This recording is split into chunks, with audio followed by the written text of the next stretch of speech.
আপনাদের ভাইয়ার কথা শুনে আজকে একটা নতুন রেসিপি ট্রাই করতেছি। আমি আগে আমার আম্মু রান্না করতো সজনা দিয়ে মসুরের ডাল, সেটা খেয়েছি। কিন্তু আম দিয়ে সজনা দিয়ে যে ডাল রান্না করা যায় সেটা আমি তার কাছ থেকে প্রথম শুনলাম। সে অফিসে খেয়েছে, তার মানিক ভাই তাকে রান্না করে খাইয়েছে। এই প্রশংসা শুনতে শুনতে আমার কান দুইটা পুরা ঝালাফালা করে দিয়েছে। তো যেই কথা সেই কাজ, তাকেও আমি বললাম যে ঠিক আছে, তোমার মানিক ভাই যদি তোমাকে রান্না করে খাওয়াতে পারে তাহলে আমি পারবো না কেন? আমি তো তোমার ঘরের বউ।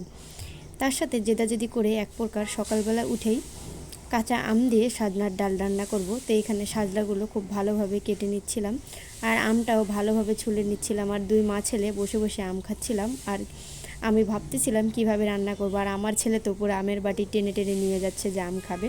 তো যাই হোক, কাটা ধোয়া করে নিলাম। এখন চুলার পাড়ে চলে এসেছি। পেঁয়াজ, কাঁচামরিচ, হলুদ সব মশলা দিয়ে আগে মশলাটা ভালোভাবে একটু ভেজে ভেজে করে নিব, ভাজা ভাজা। তারপর এখানে আমি সাজনাটা দিয়ে একটু কষিয়ে নেব। ও আর একটা কথা বলি, আমার কিন্তু এই পেজে বা আমার আইডিতে লং ভিডিও দিতে লজ্জা লাগে, কারণ এখানে সব আমার চেনা পরিচিত লোক। কে কী ভাববে জানি না। তো মানুষের কথায়, মানুষের ভাবায় কান আর নাই দিলাম। আজকে একটা সাহস করে লং ভিডিও দিব, এজন্যই ভিডিওটা নিয়ে হাজির হলাম আপনাদের মাঝে। তো ডাল আর সাজনাটা ভালোভাবে কষিয়ে আমি পরিমাণ মতো পানি দিয়ে দিয়েছিলাম। দেওয়ার পর যখন সাজনা আর ডাল সিদ্ধ হয়ে গিয়েছে, এ পর্যায়ে আমি একটু কাঁচা আম যে কেটে রেখেছিলাম সেই কাঁচা আমটা দিয়ে দিলাম। দিয়ে সাইডে, দুই সাইডে পাতিলের ডালগুলো লেগেছিল সেগুলো টিস্যু পেপার দিয়ে খুব সুন্দরভাবে মুছে দিলাম। আর এ পর্যায়ে প্রায় আমার ডালটা শেষ, আমি নামিয়ে নিলাম। শুধু ডাল রান্না করলে তো হবে না, সকাল সকাল জামাই মশাইকে তো আরও কিছু খেতে দিতে হবে। তাই এখানে চালপা মাছ ভাজি করব। মাছগুলোও কেটে ধুয়ে লবণ হলুদ দিয়ে মরিচের গুঁড়া ইচ্ছা মতো দিয়ে মাছটা মাখিয়ে নিলাম, যাতে জামাই ঝালে আজকে হাহাকার অবস্থা হয়। তো যাই হোক, মাছটা ভেজে নিচ্ছি। আর জামাই পাশে থেকে আমাকে শুধু খ্যাপাচ্ছিল যে মানিক ভাইয়ের মতো ডাল রান্না তোমার দ্বারা অসম্ভব।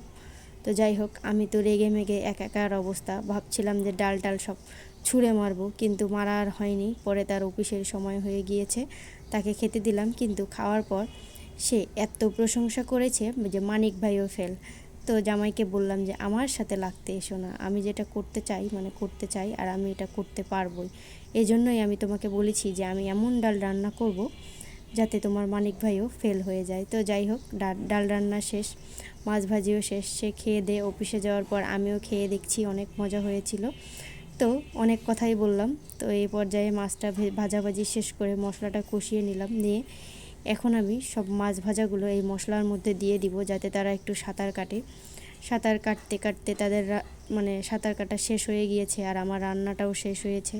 অবশ্যই কিন্তু আমার বন্ধুগণ সবাই বলবেন আমার রান্নাটা কেমন হয়েছে। আর হ্যাঁ, আমার বন্ধু অথবা বান্ধবীদেরকে বলছি, তোরা প্লিজ আমার এই ভিডিওটা ইগনোর করিস।